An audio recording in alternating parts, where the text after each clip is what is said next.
Relayer cet appel à la solidarité dont je vous parlais tout à l'heure. Alors je vous propose qu'on parte en direction du Finistère. Et voilà, ça y est, je suis bien arrivée à la ferme à Raymonde.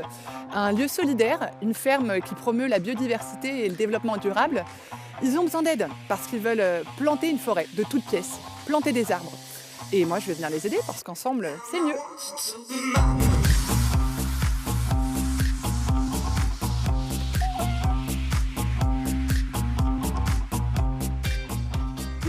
Je vais aller retrouver l'équipe qui va faire la plantation d'arbres et essayer d'en savoir un peu plus. Michel? Oui.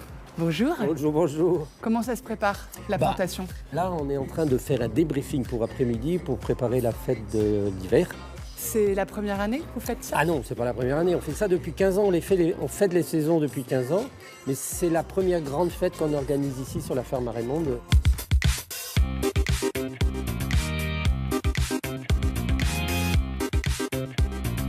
Parce que c'est quoi le projet de la ferme à Raymonde en général? C'est permettre à tous et à chacun de s'approprier un peu de biodiversité. Pour moi, c'est la biodiversité humaine, mais naturelle, avec les animaux, avec les plantes.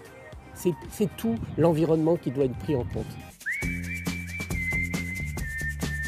Par exemple, vous voyez juste à côté de nous, là, Qu'est-ce que c'est? On appelle ça un hôtel à insectes. L'idée, c'est de permettre à chaque animal, chaque insecte, chaque volatile, de pouvoir y trouver une place. Donc, on arrive dans le potager. Oui, vous nous montrez? Le premier potager qu'on a créé, en fait. Vous avez planté quoi alors? Là, par exemple, là, on voit qu'ils apparaissent encore, il y en a plein. Hein. Ça faisait 3 mètres de haut, c'était des topinambours. On les voit là.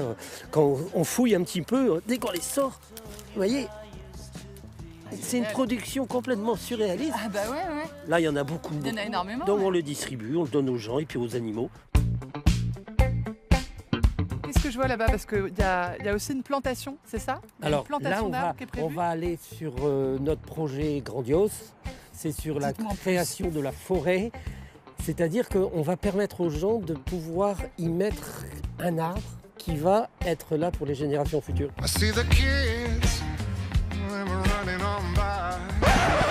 J'ai bien fait de prendre mes bottes, moi. Le but, c'est d'en mettre 300, 400. D'accord. Voire plus quand on pourra trouver un peu plus de terrain. Et moi, je peux vous en ramener combien? Ben, j'en sais rien. Moi, je pense que je peux vous en ramener au moins 30. Ben, écoutez, c'est le bonheur.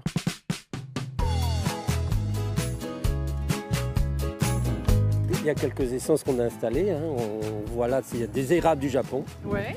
Après, il y en a beaucoup de chênes qui sont récupérés. Là, on voit un qui a été planté le 3 novembre. En fait, l'idée, c'est que chacun s'investisse qui viennent en voir. venant planter son arbre. C'est ça la première chose. Une jeune fille un jour qui vient nous voir, elle dit « J'ai perdu ma meilleure amie au printemps et on aimerait, avec 10 copines, on était très proches, de planter un arbre sur la forêt Raymonde. » Elle m'a demandé si c'était possible qu'elle vienne de temps en temps célébrer l'anniversaire, les choses, les trucs, les machins. Et je lui dis « Ben ouais, au contraire. Et on pourra mettre des décors? Oui, au contraire. » C'est un arbre du souvenir, en fait. C'est un arbre du souvenir, pour eux, pour elles.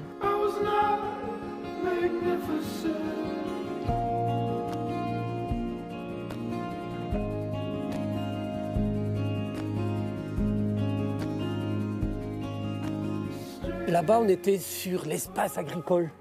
Maïs, la grosse culture, la voie express, les avions. Enfin, et là, quand j'ai découvert ce terrain, j'ai dit « Waouh! Putain, qu'est-ce qu'on sent bien !»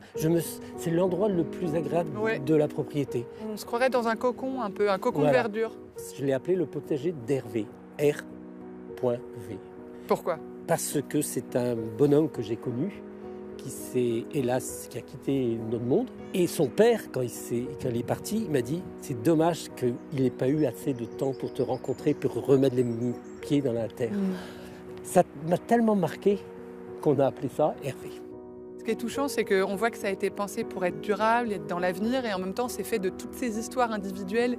On est toute une équipe derrière notre histoire, donc en effet, j'ai besoin des autres. Et les autres, à un moment donné, tu rends. Plus tu donnes, plus tu reçois. Donc c'est une philosophie peut-être, mais c'est vrai. Bien sûr, en parlant de donner, moi, il faut que je vous trouve 30 arbres au plus vite.